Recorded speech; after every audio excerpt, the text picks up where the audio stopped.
Time now for a final question. Each of you will answer it in turn. We'll start with Mr. Yang. And the question is this. According to the Children's Defense Fund, it's been more than 20 years since child poverty was directly addressed in a presidential debate.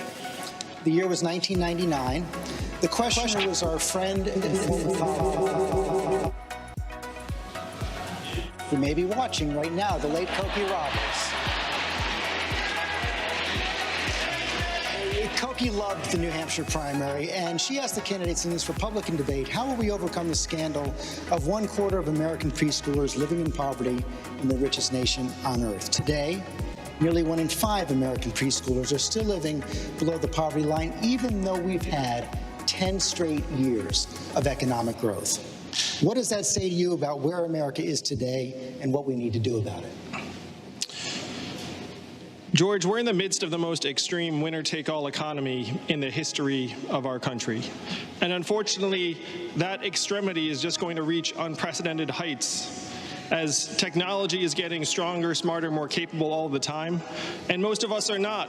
Most adults feel happy if we stayed about the same on any given day. So if we want to alleviate child poverty, we need to put money directly into the hands of families, particularly single parents.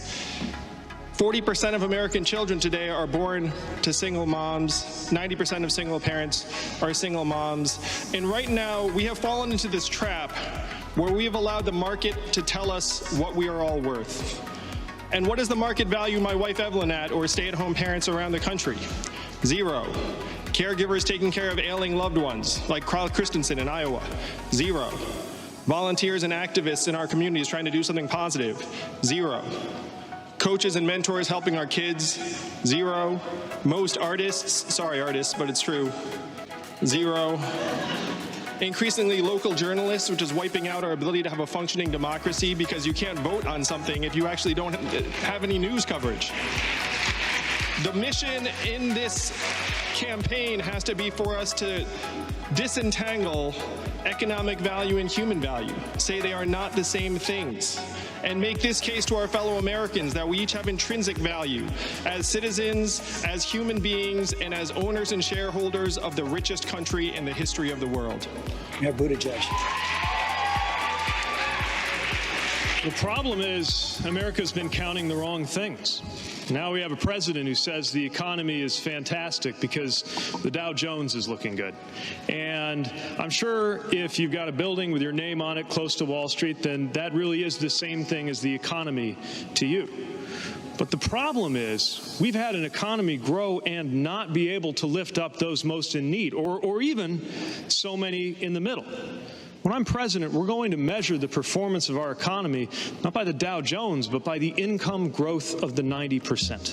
Because a good economy is one where children are being lifted out of poverty, just as we focused in South Bend on cutting the poverty rate, in particular the black poverty rate, and making sure families with children were participating in the growth that we did have. But this is one more example of something where the American people want to see change. The American people, not just diehard Democrats, but so many independents and some Republicans think we need to prioritize economic equity, and yet it still doesn't happen. That is why we need to recognize that the time has arrived for a different kind of politics, to turn the page, leave the politics of the past in the past, and deliver a better future before it is too late. Senator Warren.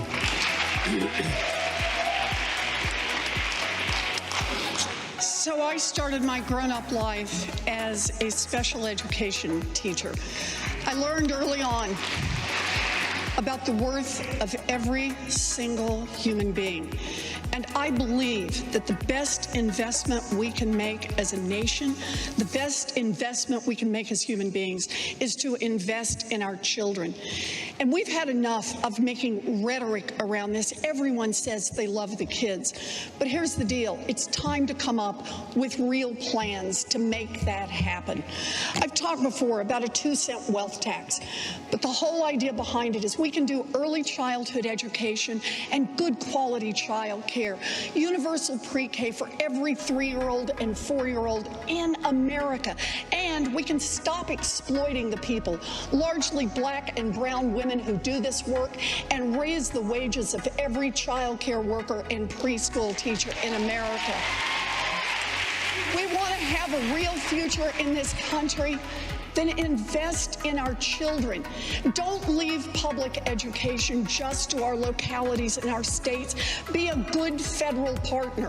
Put real money into our schools. Put real money into housing. Put real money into health care. Put real money into the future of our children. That's how we build the America of our best values. Mr. Vice President.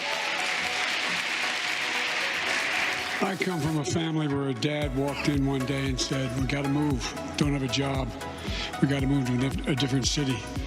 I watched my dad, and I met many people here in this state and others who've gone through the same thing, where the fathers made that longest walk or the mothers made that longest walk. I was listed for the entire time I was in the United States Congress as the poorest man in the United States Congress. My net worth was net zero a couple of times. The fact of the matter is that I've never focused on money for me. And I was a single dad for 5 years. It's not as hard as being a single mom, and I had help from my sisters in the audience and others. But the fact is that I think we have to focus on what is at stake here. These aren't someone else's children. They're all our children. They're the kite strings that lift our national ambitions. No, they really are. That lift our national ambitions aloft. We have an overwhelming interest in seeing to it they do well. You know, 24 out of every 100 students in school today, from grade school to high school, are Latino. What are we going to do, walk away from that? Many of them come from homes that are poor, very poor. That's why I invest so much time and energy in preschool. That's why if I only have $1 to spend, I spend it equipping the child before they get into school in the early days than after. And we talk about all those kids out there that are going to be graduating. A great number of them aren't going to, as Mr. Yang said, aren't going on to college, although I think we should help with college. They're not going on to college. What they're going to do, they're going to be equipped to compete in the 21st century by training them for the new trades, the new opportunities, the new capabilities that are out there. We must focus on our children. Like I said, they're all our children. They're not somebody else's kids. Everyone, as my father would say, is entitled to be treated with dignity and respect, and we're not doing it. Senator Sanders. Well, the answer to your question is why we have the highest rate of childhood poverty of almost any major country on earth, disproportionately high for the African American community, by the way, is the same reason that we give massive trillion-dollar tax breaks to the rich and large corporations. Same reason that we give tens of billions of dollars in subsidies and tax breaks to the fossil fuel industry, while half of our people are living paycheck to paycheck. The same reason that we have 3 people in America owning more wealth than the bottom half of America. The same reason that we are the only major country on earth not to guarantee health care to all people as a human right. Same reason as to why we are paying, in some cases, 10 times more than other countries for prescription drugs. And that reason is that our priorities are determined by the 1% and by wealthy campaign contributors. Our priorities are determined by those who want to see the rich get richer and are turning their backs on the working families of this country. And what is unique about our campaign is we say unashamedly, we are raising our campaign contributions not from billionaires, but from working class people.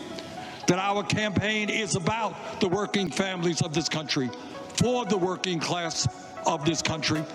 And that is the administration that we will run. It is time to take on the big money interest. It is time to change our national priorities. Thank you. Senator Klobuchar. In Koki's memory, let me answer this question. We may have lost an election in 2016, Democrats, but we did not lose hope. And there is a way. It's actually based on a National Academy of Science report, and I've used that to put together a plan to reduce child poverty in half in 10 years and eradicate it in a generation.